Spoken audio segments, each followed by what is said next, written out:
Fala aí, pessoal, agora eu vou mostrar como fazer um ventilador portátil. Olha, esse aqui eu fiz agora, ainda há pouco. Coloquei aqui, olha, um motorzinho de carrinho de fricção.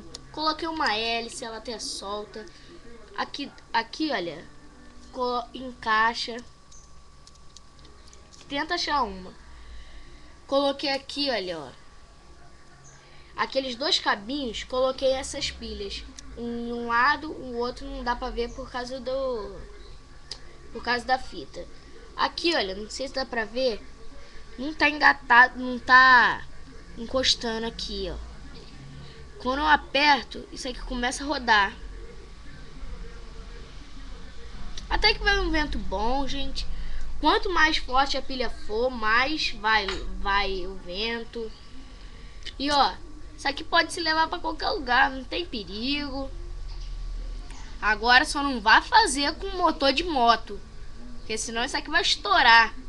Valeu, pessoal. Coloca aí comentários, coloca gostei aí. Pô, é meu primeiro vídeo. Coloque aí, faz ele ficar um pouquinho bom. Valeu, pessoal.